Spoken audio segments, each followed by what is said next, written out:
everyone. This is Dr. Liv with New Insight, and thank you for joining me in another video. The title of today's video is Why Am I Still Depressed? Depression is a prevalent mood disorder that affects millions of people regardless of age, race, gender, or socioeconomic status. For treatment, individuals may take psychotropic medications and may also attend therapy. Despite their treatment, however, many have found little to no improvement in their depressive symptoms over time. In this video, I will discuss key considerations when seeking treatment and coping with depression, and two main factors that must be addressed and resolved to effectively manage, cope with, or change depression. If you've ever wondered why treatment hasn't worked as well as you would hope, or what might be missing from your healing process, this video is for you. The two main factors that individuals must address include learning and implementing both cognitive and behavioral skills in their treatment for coping with depression. You must address both skills, cognitive and behavioral. Let's address the cognitive or mindset work first.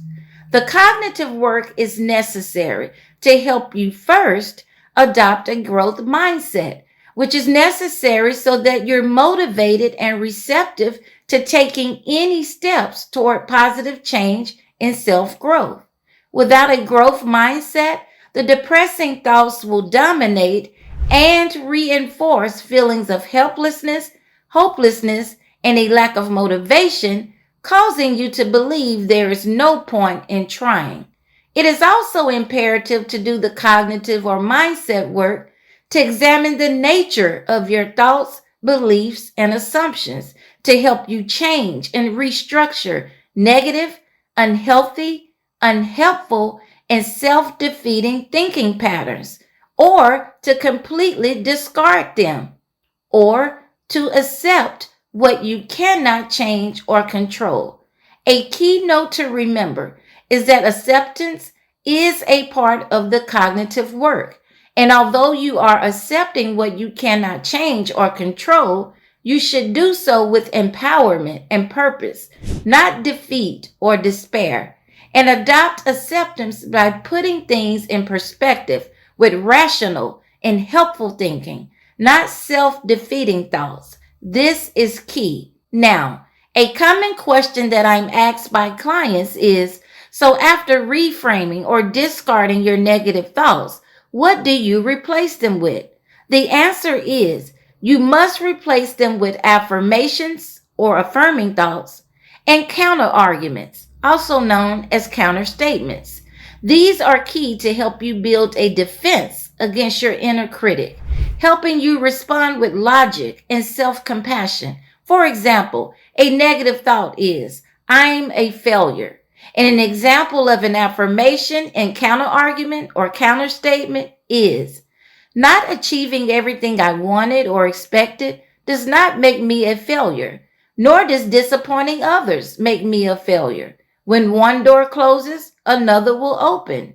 There is more than one route to reach my destination. Feeling like a failure doesn't mean I am a failure.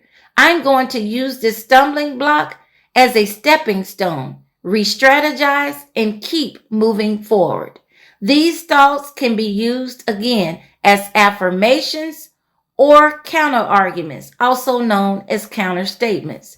The problem with depression is it talks you out of this.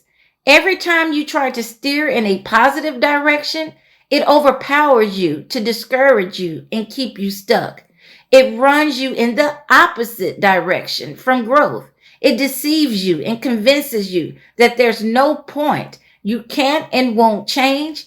Things can't and won't get better. And these are only thought traps. They cause you to be stuck in your head, prisoners of your own mind, and you'll spend so much time ruminating that it paralyzes you from actually making decisions or taking action. And you'll become complacent, even rigid and set in your ways. However, to combat or counter this, It is imperative and necessary to formulate affirmations or affirming thoughts, counterarguments, also known as counterstatements, and practice acceptance of what you cannot change or control. Be sure to practice daily and consistently every time you have negative thoughts or any distressful, depressing thoughts. And this skill is more than just thinking or talking positive. And a keynote to remember, cognitive restructuring to be most effective should be tailored to address and treat the specific cognitive distortions, thinking errors, or thought traps the individual is struggling with. Now for the second part, the behavioral part. Many people have counterproductive habits, which causes them to self-sabotage, and this creates and worsens negative, distressful, depressing emotions. Many people are also tolerating and trying to cope with situations that they really need to let go of altogether. This will worsen and perpetuate distressful, depressing emotions. Also, from a behavioral standpoint, many people don't have the motivation to change. They may feel the change is unnecessary or too hard because with positive change and growth comes accountability, responsibility, effort, and consistency. Therefore, it is crucial to understand that for the behavioral change, you cannot wait to feel better first. Take small but actionable steps each day to improve your mood, increase your satisfaction and quality of life. And this includes addressing problems in your life and not ignoring them or blame shifting. Be intentional and consistent. Focus on what I call the box of change and growth, which includes considering the following: something you can start doing, stop doing, do more of, or less of that could make a positive difference in treating your depression. Other considerations. It is important to take your medications as prescribed. Do not skip doses or alter doses. If you need changes, please allow your medical professional to do so. Next, it is important to attend therapy on a consistent basis, especially depending on the severity of your depression, or attend therapy as regularly as possible.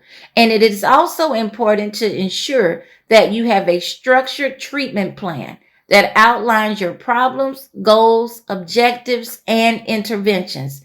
This is important to ensure that you have specific issues you're addressing in a structured and organized manner with interventions that have been tailored to meet your unique needs and to help you achieve the best outcomes. Thanks for watching, and I'll see you in another video.